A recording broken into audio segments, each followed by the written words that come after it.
Hello, എല്ലാവർക്കും LLP ജംഗ്ഷന്റെ പുതിയൊരു വീഡിയോയിലോട്ട് സ്വാഗതം. ഇന്ന് നമ്മളിവിടെ ഡിസ്കസ് ചെയ്യാൻ പോകുന്നത് appeal under civil procedure code എന്നുള്ള ടോപ്പിക്കിനെ കുറിച്ചിട്ടാണ്. ഈ ഒരു ടോപ്പിക്കിനെ നമ്മൾ 3 പാർട്ടായിട്ട് സ്പ്ലിറ്റ് ചെയ്തിട്ടുണ്ട്. അപ്പൊ ആദ്യത്തെ പാർട്ടിക്ക് നമുക്ക് ഒട്ടും വൈകിക്കാണ്ട് തന്നെ പോവാം.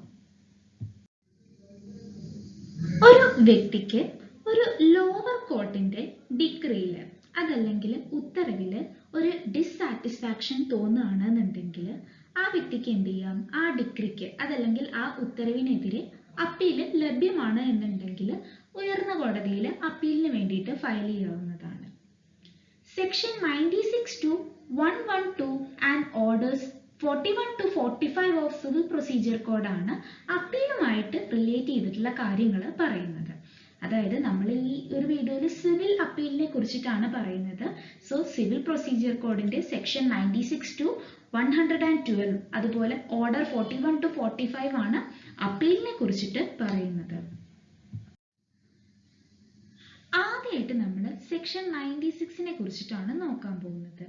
സെക്ഷൻ 96 ക്ലോസ് 1ന്റെ അണ്ടറിൽ പറഞ്ഞിട്ടുള്ളത് എന്താണെന്ന് വെച്ചാൽ ഒറിജിനൽ ജൂറിസ്ഡിക്ഷൻ പ്രയോഗിച്ചിട്ട് ഒരു ഡിഗ്രി പാസ്സാക്കിയിട്ടുള്ള കോടതിയിൽ നിന്ന് നമുക്ക് എന്ത് ചെയ്യാം? ഒരു ഓതറൈസ്ഡ് അപ്പലേറ്റ് കോർട്ടിലോട്ട് അപ്പീലിന് വേണ്ടിയിട്ട് പോകാവുന്നതാണ്. ബട്ട് CPCയോ അതല്ലെങ്കിൽ മറ്റേതെങ്കിലും ലോവോ അപ്പീലിന് പോകുന്നത് റെസ്ട്രിക്റ്റ് ചെയ്തിട്ടുണ്ട് എന്നുണ്ടെങ്കിൽ, അതായത് ഈ ഏതെങ്കിലും ഒരു നിയമം എക്സ്പ്രസ്ലി പറഞ്ഞിട്ടുണ്ട് ഇന്ന ഇന്ന കാര്യങ്ങളുടെ മുകളിൽ നമുക്ക് അപ്പീലിന് പോകാൻ പറ്റില്ല എന്ന് പറഞ്ഞിട്ടുണ്ടെങ്കിൽ അതിന്റെ മുകളിൽ നമുക്ക് അപ്പീലിന് പോകാൻ പറ്റുന്നില്ല. സോ ക്ലോസ് 1ൽ പറഞ്ഞിട്ടുള്ളത് എന്താണെന്ന് വെച്ചാൽ ഒറിജിനൽ ജൂറിസ്ഡിക്ഷൻ എക്സസൈസ് ചെയ്യുന്ന കോടതി പാസ്സാക്കിയിട്ടുള്ള ഒരു വിധിയുടെ മുകളിൽ നമുക്ക് എന്ത് ചെയ്യാം? ഒരു അപ്പലേറ്റ് കോർട്ടിലോട്ട് അപ്പീലിന് വേണ്ടിയിട്ട് പോകാവുന്നതാണ്. ബട്ട് ഏതെങ്കിലും ഒരു ലോ എക്സ്പ്രസ്ലി പറഞ്ഞിട്ടുണ്ട് ഈ പറഞ്ഞ കാര്യങ്ങളുടെ മുകളിൽ അപ്പീലിന് പോകാൻ പറ്റില്ല എന്നുണ്ടെങ്കിൽ അതിന്റെ മുകളിൽ അപ്പീലിന് പോകാൻ സാധിക്കില്ല. ക്ലോസ് 2ൽ പറഞ്ഞിട്ടുള്ളത് എന്താണെന്ന് വെച്ചാൽ എക്സ്പാർട്ടെ ഡിഗ്രിയുടെ മുകളിൽ, അതായത് ഒറിജിനൽ എക്സ്പാർട്ടെ ഡിഗ്രിയുടെ മുകളിൽ അപ്പീലിന് പോകാൻ സാധിക്കും എന്നുള്ളതാണ് ഇവിടെ പറഞ്ഞിട്ടുള്ളത്. എക്സ്പാർട്ടെ എന്നുള്ളതുകൊണ്ട് ഉദ്ദേശിക്കുന്നത് എന്താണെന്ന് വെച്ചാൽ കക്ഷികളുടെ അസാന്നിധ്യത്തിൽ പാസ്സാക്കിയിട്ടുള്ള ഉത്തരവിന്റെ മുകളിൽ നമുക്ക് എന്ത് ചെയ്യാം? അപ്പീലിന് പോകാൻ സാധിക്കും എന്നാണ് ഇവിടെ പറഞ്ഞിട്ടുള്ളത്. മൂന്നാമത്തെ ക്ലോസിൽ എന്താണ് പറഞ്ഞിട്ടുള്ളത് എന്ന് വെച്ചാൽ ഇരു കക്ഷികളുടെയും സമ്മതത്തോട് കൂടിയിട്ട് കോടതി പാസ്സാക്കിയിട്ടുള്ള ഡിഗ്രിയുടെ മുകളിൽ എന്ത് ചെയ്യാൻ പറ്റില്ല? അപ്പീലിന് പോകാൻ സാധിക്കില്ല എന്നുള്ളതാണ്. അതായത് രണ്ട് പാർട്ടീസിന്റെയും സമ്മതത്തോട് കൂടിയിട്ടാണ് നമ്മുടെ കോടതി ഒരു പെർട്ടിക്കുലർ ഡിഗ്രി പാസ്സാക്കിയിട്ടുള്ളതെങ്കിൽ ആ ഡിഗ്രിയുടെ മുകളിൽ വീണ്ടും നമ്മുടെ പാർട്ടീസിന് എന്ത് ചെയ്യാൻ പറ്റില്ല? അപ്പീലിന് പോകാൻ സാധിക്കില്ല. ഇനി നമുക്ക് ക്ലോസ് 4ൽ എന്താണ് പറഞ്ഞിട്ടുള്ളത് നോക്കാം. ക്വസ്റ്റ്യൻ ഓഫ് ലോ ഒഴികെ, അതായത് ഇവിടെ ഉദ്ദേശിച്ചിട്ടുള്ളത് അപ്പോൾ ക്വസ്റ്റ്യൻ ഓഫ് ഫാക്റ്റിനെ കുറിച്ചിട്ടുള്ളതാണ്. എക്സെപ്റ്റ് ക്വസ്റ്റ്യൻ ഓഫ് ലോ എന്നാണ് പറഞ്ഞിട്ടുള്ളത്. സോ ഇവിടെ ഇൻവോൾവ് ചെയ്തിട്ടുള്ള മാറ്റർ ക്വസ്റ്റ്യൻ ഓഫ് ഫാക്റ്റിനെ കുറിച്ചിട്ടാണ്. സോ സബ്ജക്റ്റ് മാറ്ററിന്റെ മൂല്യം, അതായത് വാല്യൂ 2000 രൂപയിൽ കവിയുന്നില്ലെങ്കിൽ നമ്മുടെ സ്മോൾ കോസസ് കോർട്ട് പാസ്സാക്കിയിട്ടുള്ള ഡിഗ്രിക്ക് എതിരെ നമുക്ക് എന്ത് ചെയ്യാൻ പറ്റില്ല? അപ്പീലിന് പോകാൻ സാധ്യമല്ല. So question of fact involve ചെയ്തിട്ടുള്ള കാര്യമാണ് ഇവിടെ പറഞ്ഞിട്ടുള്ളത്. സോ സ്മോൾ കോസസ് കോർട്ട് പാസ്സാക്കിയിട്ടുള്ള ഒരു ഡിഗ്രി ആൻഡ് ആ ഡിഗ്രിയിൽ ഇൻവോൾവ് ചെയ്തിട്ടുള്ള സബ്ജക്ട് മാറ്റർ എന്ന് പറയുന്നത് 2000 രൂപയിൽ കൂടാതെ ഇരിക്കുന്ന ഒരു സംഭവമാണ്. സോ അങ്ങനെയുള്ള കാര്യങ്ങളുടെ മുകളിൽ എന്ത് ചെയ്യാൻ പറ്റില്ല? നമുക്ക് അപ്പീലിന് പോകാൻ സാധിക്കില്ല എന്നാണ് ഇവിടെ പറഞ്ഞിട്ടുള്ളത്. ഇനി നമുക്ക് സേർ ഹുസൈൻ വേഴ്സസ് ഖുർഷദ് ജാൻ എന്നുള്ള ഒരു കേസ് ലോനെ കുറിച്ചിട്ട് നോക്കാം. ഇവിടെ അലഹബാദ് ഹൈക്കോർട്ട് പറഞ്ഞിട്ടുള്ള ഒരു കാര്യത്തിനെ കുറിച്ചിട്ടാണ് ഡിസ്കസ് ചെയ്തിട്ടുള്ളത്. അതായത് ഒരു വ്യക്തിക്ക് എന്ത് ചെയ്യാം? പ്രത്യേകിച്ച് ഒരു സ്റ്റാറ്റ്യൂട്ടിന്റെ സപ്പോർട്ടൊന്നും ഇല്ലാണ്ട് തന്നെ സിവിൽ മാറ്റേഴ്സിന്റെ മുകളിൽ അയാൾക്ക് ഏത് കോടതിയിലും, അതായത് ഒരു സിവിൽ കോടതി അല്ലെങ്കിൽ വേറൊരു സിവിൽ കോടതിയിൽ കൊണ്ടുപോയി കേസ് കൊടുക്കാവുന്നതാണ്. ബട്ട് ഇതിന്റെ അർത്ഥം അയാൾക്ക് എല്ലാ സിവിൽ മാറ്റേഴ്സിന്റെ മുകളിലും അപ്പീലിന് പോവാം എന്നുള്ളതല്ല. അതായത് ഇപ്പൊ ഒരു കീഴ്ക്കോടതി ഒരു ഡിഗ്രി പാസ്സാക്കിയിട്ടുണ്ടെങ്കിൽ ആ എല്ലാ ഡിഗ്രിയുടെ മുകളിലും അയാൾക്ക് അപ്പീലിന് പോകാനുള്ള അതോറിറ്റി അല്ല ഇത് നൽകുന്നത്. ഒരു വ്യക്തിക്ക് കേസ് കൊടുക്കാനുള്ള അല്ലെങ്കിൽ കേസ് ഫയൽ ചെയ്യാനുള്ള റൈറ്റ് ഉണ്ട് എന്ന് വെച്ചിട്ട് അയാൾ ഫയൽ ചെയ്ത എല്ലാ കേസിന്റെ ഡിഗ്രിയുടെ മുകളിൽ അയാൾക്ക് അപ്പീലിന് പോകാനുള്ള റൈറ്റ് ഉണ്ട് എന്നുള്ളതല്ല.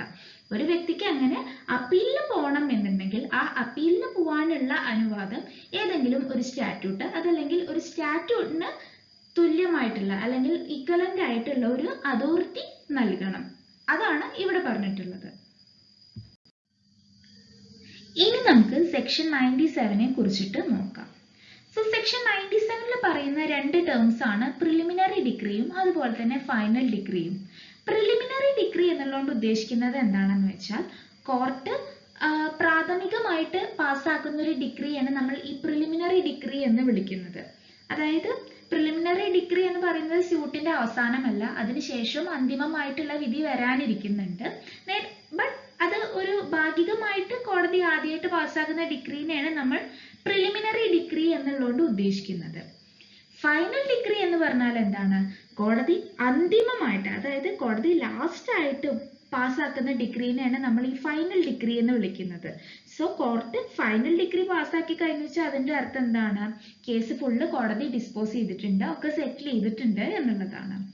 സോ ഇവിടെ പറഞ്ഞിട്ടുള്ളത് എന്താണെന്ന് വെച്ചാൽ പ്രിലിമിനറി ഡിഗ്രിയുടെ മുകളിൽ ഒരു വ്യക്തി അപ്പീലിന് പോയിട്ടില്ല എന്നുണ്ടെങ്കിൽ അയാൾക്ക് ഫൈനൽ ഡിഗ്രിയുടെ മുകളിൽ പിന്നെ അപ്പീലിന് പോകാൻ സാധിക്കില്ല എന്നുള്ളതാണ്. ഞാനൊരു എക്സാമ്പിൾ പോലെ പറയാണ്. കോടതി കേസ് സെറ്റിൽ ചെയ്യുന്നതിന് മുൻപേ ഒരു പ്രാഥമികമായിട്ടൊരു വിധി പാസ്സാക്കിയിട്ടുണ്ടായിരുന്നു. ആൻഡ് നമുക്ക് അപ്പം തന്നെ ഊഹിക്കാലോ അതുമായി ബേസ് ചെയ്തിട്ട് തന്നെ ആയിരിക്കും നമ്മുടെ ഫൈനൽ ഡിഗ്രിയും വരാൻ പോകുന്നത് എന്നുള്ളത്.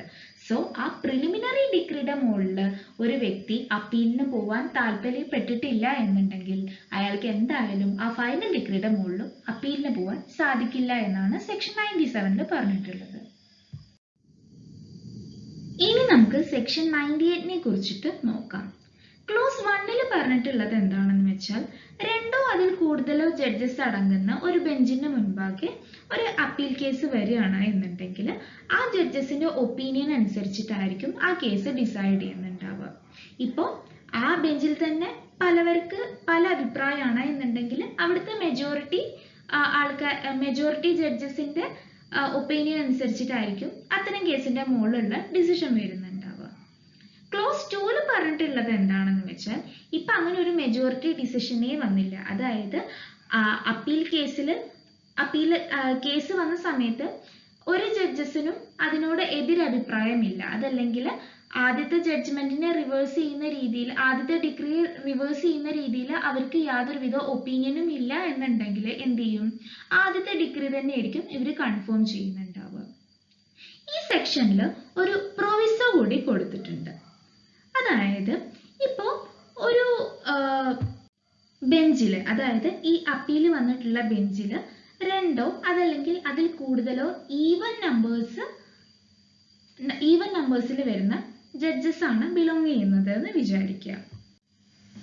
And the judges composing the bench differ in opinion on a point of law. And ആ ബെഞ്ചിൽ ഇരിക്കുന്ന ജഡ്ജസിന് തന്നെ അവരുടെ മുന്നിൽ വന്നിട്ടുള്ള സ്യൂട്ടിൽ യൂസ് ചെയ്തിട്ടുള്ള ലോന്റെ മുകളിൽ ഡിഫറെന്റ് ഒപ്പീനിയൻ ആണ്.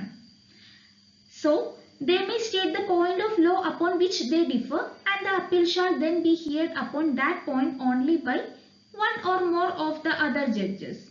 And അങ്ങനെ വരുന്ന സന്ദർഭത്തിൽ അവർ എന്ത് ചെയ്യണം? എന്തുകൊണ്ടാണ് ഇവർക്ക് ഈ ഒരു പെർട്ടിക്കുലർ ലോന്റെ മുകളിൽ ഒരു വ്യത്യസ്തമായിട്ടുള്ള അഭിപ്രായം വന്നിട്ടുള്ളത് എന്ന് സ്റ്റേറ്റ് ചെയ്യണം. പിന്നെ എന്തുണ്ടാവും? പിന്നെ ആ ഒരു പെർട്ടിക്കുലർ പോയിന്റിന്റെ മുകളിലായിരിക്കും കേസ് ഹിയർ ചെയ്യുന്നുണ്ടാവുക. അതായത് എന്തുകൊണ്ട് ഈ ഡിഫറെന്റ് ഒപ്പീനിയൻ വന്നു, അതല്ലെങ്കിൽ ഇത് കറക്റ്റ് ആണോ, ഈ ജഡ്ജിന്റെ വ്യൂ കറക്റ്റ് ആണോ, അതിന്റെ മുകളിലായിരിക്കും പിന്നെ എന്തുണ്ടാവുക? കേസ് ഹിയർ ചെയ്യുന്നുണ്ടാവുക. And such point shall be decided according to the opinion of the majority. And ആ നിയമസാധുതയെ കുറിച്ചിട്ടുള്ള തീരുമാനം എന്തിനെ ഡിപ്പെൻഡ് ചെയ്തിരിക്കും?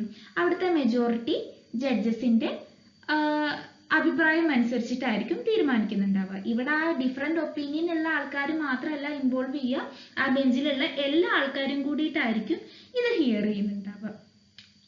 സോ ഈ ഒരു പോയിന്റ് കൺഫ്യൂഷൻ ആയോ എന്ന് എനിക്കറിയില്ല. ഇവിടെ പറഞ്ഞിട്ടുള്ളത് ഇത്രയാണ്. അതായത് ഒരു ബെഞ്ചിൽ രണ്ടോ അതിൽ കൂടുതലോ ഈവൻ നമ്പേഴ്സ് അടങ്ങുന്ന ജഡ്ജസ് ഉണ്ട്. ആൻഡ് അവരുടെ മുന്നിൽ വന്നിട്ടുള്ള കേസിലെ ഒരു പെർട്ടിക്കുലർ ലോന്റെ മുകളിൽ അവിടെ ഇരിക്കുന്ന കുറച്ച് പേർക്ക് ഒരു ഡിഫറെന്റ് ഒപ്പീനിയൻ ഉണ്ട് എന്നുണ്ടെങ്കിൽ പിന്നെ ആ ഒരു ഒപ്പീനിയന്റെ മുകളിലായിരിക്കും ഈ ഒരു അപ്പീൽ കേസ് ഹിയർ ചെയ്യുന്നുണ്ടാവുക. ആൻഡ് ഈ ഒരു നിയമത്തിന്റെ സാധുതയെ തീരുമാനിക്കുന്നത് അവിടെയുള്ള മെജോറിറ്റി ജഡ്ജസിന്റെ താല്പര്യം അതല്ലെങ്കിൽ ഒപ്പീനിയൻ അനുസരിച്ചിട്ടും ആയിരിക്കും.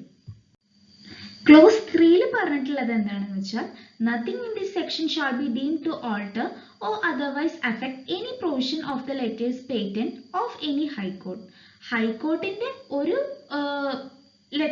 പേറ്റന്റ് ലെറ്റേഴ്സിന്റെ പ്രൊവിഷനും ഈ ഒരു സെക്ഷൻ ഓൾട്ടർ ചെയ്യുകയോ അതല്ലെങ്കിൽ അതിനെ നെഗറ്റീവായിട്ട് ബാധിക്കാനോ പോകുന്നില്ല എന്നുള്ളതാണ് ഇവിടെ പറഞ്ഞിട്ടുള്ളത്. ഈ letter patent of any high court എന്നുള്ളതുകൊണ്ട് ഉദ്ദേശിക്കുന്നത് എന്താണെന്ന് വെച്ചാൽ ഒരു സിംഗിൾ ജഡ്ജിന്റെ ഡിഗ്രിക്കെതിരെ ഒരു ഹർജിക്കാരൻ അതേ കോടതിയുടെ മറ്റൊരു ബെഞ്ചിലേക്ക് അപ്പീൽ നൽകുന്നതിന് ആണ്. ഇനി നമ്മളിവിടെ നോക്കാൻ പോകുന്നത് സെക്ഷൻ 99 ആണ്. സെക്ഷൻ 99ന്റെ അണ്ടറിൽ പറഞ്ഞിട്ടുള്ളത് എന്താണെന്ന് വെച്ചാൽ ഒരു ചെറിയ പിശക് അതല്ലെങ്കിൽ ഏതെങ്കിലും രീതിയിലുള്ള ക്രമക്കേടുകളുണ്ട്, ബട്ട് അത് കോടതിയുടെ അധികാരപരിധിയെയോ അതല്ലെങ്കിൽ കോർട്ടിന്റെ മെറിറ്റിനെയോ അഫക്റ്റ് ചെയ്യുന്നില്ല. സോ അങ്ങനെ വരുന്ന ഒരു സന്ദർഭത്തിൽ ഒരു കാരണവശാലും കോടതിയുടെ ആ ഒരു ഡിഗ്രീനെ മോഡിഫൈ ചെയ്യുകയോ അതല്ലെങ്കിൽ അത് തിരിച്ചെടുക്കുകയും ചെയ്യില്ല എന്നാണ് ഇവിടെ പറഞ്ഞിട്ടുള്ളത്. സോ ഒരു പെർട്ടിക്കുലർ എറർ അല്ലെങ്കിൽ പിശക് അതല്ലെങ്കിൽ ഒരു ക്രമക്കേട് കോർട്ടിന്റെ മെറിറ്റിനെയോ അല്ലെങ്കിൽ ജൂറിസ്ഡിക്ഷനെയോ അഫക്റ്റ് ചെയ്യാത്ത പക്ഷം ആ കോർട്ടിന്റെ ഡിഗ്രീനെ ഒരിക്കലും റിവേഴ്സ് ചെയ്യുകയോ അതല്ലെങ്കിൽ അത് മോഡിഫൈ ചെയ്യുകയോ ചെയ്യില്ല എന്നാണ് ഇവിടെ പറഞ്ഞിട്ടുള്ളത്. ഇവിടുത്തെ ഈ എറർ അതല്ലെങ്കിൽ ഇറഗുലാരിറ്റി എന്നുള്ളതുകൊണ്ടൊക്കെ ഉദ്ദേശിക്കുന്നത് എന്താണെന്ന് വെച്ചാൽ മിസ്ജോയിൻഡർ അല്ലെങ്കിൽ നോൺ ജോയിൻഡർ ഓഫ് പാർട്ടീസ്, അതായത് ആ ഒരു സ്യൂട്ടിൽ ഇൻവോൾവ് ചെയ്തിട്ടുള്ളത് തെറ്റായിട്ടുള്ള പാർട്ടീസ് ആണ്. അതല്ലെങ്കിൽ ചില ആൾക്കാർ അവിടെ ആവശ്യമുള്ള ഒരാൾ അവിടെ ജോയിൻ ചെയ്തിട്ടില്ല, അതല്ലെങ്കിൽ ആ പ്രൊസീഡിങ്സിൽ വന്നിട്ടുള്ള എന്തെങ്കിലും ഒരു മാറ്റമായിരിക്കാം, അതല്ലെങ്കിൽ സ്യൂട്ടിൽ പറഞ്ഞിട്ടുള്ള എന്തെങ്കിലും തെറ്റായിരിക്കാം. ആ കാരണങ്ങളൊന്നും ഒരു കോടതിയുടെ മെറിറ്റിനെയോ അല്ലെങ്കിൽ ജൂറിസ്ഡിക്ഷനെയോ ബാധിക്കാത്ത പക്ഷം കോടതിയുടെ ആ ഒരു ഡിഗ്രിക്ക് വീണ്ടും ഓൾട്ടറേഷൻ കൊണ്ടുവരേണ്ടതോ അതല്ലെങ്കിൽ കൊണ്ടുവരികയോ അതല്ലെങ്കിൽ ആ ഒരു ഡിഗ്രി റിവേഴ്സ് ചെയ്യുകയോ ചെയ്യുന്നതല്ല എന്നാണ് സെക്ഷൻ 99ൽ പറഞ്ഞിട്ടുള്ളത്. ഇവിടെ ഒരു പ്രൊവിസോ കൂടെ കൊടുത്തിട്ടുണ്ട്. Nothing in this section shall apply to non joinder of a necessary party. അതായത് ഒരു ആവശ്യമായിട്ടുള്ള ഒരു കക്ഷി ഇവിടെ ജോയിൻ ചെയ്തിട്ടില്ല എന്നുണ്ടെങ്കിൽ, അതായത് ഒരു നെസസറി പാർട്ടി അവിടെ ജോയിൻ ചെയ്തിട്ടില്ല എന്നുണ്ടെങ്കിൽ ആ സന്ദർഭങ്ങളിലൊന്നും ഈ സെക്ഷൻ 99 അപ്ലൈ ചെയ്യില്ല എന്നാണ് ഇവിടെ പറഞ്ഞിട്ടുള്ളത്. അതായത് സെക്ഷൻ 99ന്റെ ഒരു എക്സെപ്ഷൻ ആയിട്ടാണ് നോൺ ജോയിൻഡർ ഓഫ് നെസസറി പാർട്ടിയെ കണക്കാക്കുന്നത്. അതായത് അയാളില്ലാണ്ട് നമുക്ക് കേസ് മുന്നോട്ട് കൊണ്ടുപോകാൻ പറ്റില്ല. സോ അങ്ങനെ വരുന്ന സന്ദർഭത്തിൽ സെക്ഷൻ 99 അപ്ലൈ ചെയ്യില്ല എന്നാണ് ഇവിടെ പറഞ്ഞിട്ടുള്ളത്. ഇനി നമ്മളിവിടെ നോക്കാൻ പോകുന്നത് സെക്ഷൻ 99A കുറിച്ചിട്ടാണ്. അതായത് സെക്ഷൻ 47ന്റെ മുകളിൽ കോർട്ട് പാസ്സാക്കിയിട്ടുള്ള ഒരു ഡിഗ്രി ആ ഒരു പെർട്ടിക്കുലർ കേസിനെ നെഗറ്റീവായിട്ട് അഫക്റ്റ് ചെയ്യാത്ത പക്ഷം ആ ഒരു ഡിഗ്രിയെ കോടതി എന്ത് ചെയ്യണ്ട, അത് ആ ഒരു ഡിസിഷൻ മോഡിഫൈ ചെയ്യുകയോ അതല്ലെങ്കിൽ ആ ഒരു പെർട്ടിക്കുലർ കേസിന്റെ ഡിഗ്രി റിവേഴ്സ് ചെയ്യേണ്ട ആവശ്യമോ ഇല്ല എന്നാണ് ഇവിടെ പറഞ്ഞിട്ടുള്ളത്. അതായത് ചിലപ്പോൾ ആ 47ന്റെ അണ്ടറിൽ കോർട്ട് പാസ്സാക്കിയിട്ടുള്ള ഡിഗ്രിയിൽ ചിലപ്പോൾ എന്തെങ്കിലും ഒരു ഡിഫക്റ്റോ അല്ലെങ്കിൽ ചിലപ്പോൾ ടൈപ്പിംഗ് മിസ്റ്റേക്കോ അങ്ങനെ എന്തെങ്കിലും ഒരു ഇറഗുലാരിറ്റിയോ ഡിഫക്റ്റോ ഉണ്ടാവുമായിരിക്കും. ബട്ട് ആ ഒരു ഡിഫക്റ്റ് ആ കേസിന്റെ ഡിസിഷനെ ബാധിക്കാത്ത പക്ഷം കോടതി എന്ത് ചെയ്യണ്ട, ആ ഒരു ഡിഗ്രീനെ റിവേഴ്സ് ചെയ്യുകയോ അതല്ലെങ്കിൽ അത് മോഡിഫൈ ചെയ്യേണ്ട ആവശ്യം ഇല്ല എന്നാണ് ഇവിടെ പറഞ്ഞിട്ടുള്ളത്. സെക്ഷൻ 47 ഓഫ് CPC ഡീൽ ചെയ്യുന്നത് questions to be determined by court executing decree എന്നുള്ള ആ ഒരു ഹെഡിനെ കുറിച്ചിട്ടാണ്. അതിലോട്ട് ഞാൻ ഡീപ്പായിട്ട് പോകുന്നില്ല. ജസ്റ്റ് ഞാൻ ഈ സെക്ഷൻ 99A പറഞ്ഞിട്ടുള്ള കാര്യമാണ് ഇവിടെ പറഞ്ഞിട്ടുള്ളത്. ഇന്നത്തെ ഈ വീഡിയോ നിങ്ങൾക്ക് എഫക്റ്റീവായി തോന്നിയെങ്കിൽ വീഡിയോ ലൈക്ക് ചെയ്യാനും ഷെയർ ചെയ്യാനും മറക്കരുത്. അതുപോലെ ചാനൽ ഇതുവരെ സബ്സ്ക്രൈബ് ചെയ്യാത്തവർ ചാനൽ സബ്സ്ക്രൈബ് ചെയ്യാനും മറക്കരുത്. So, thank you for watching the video.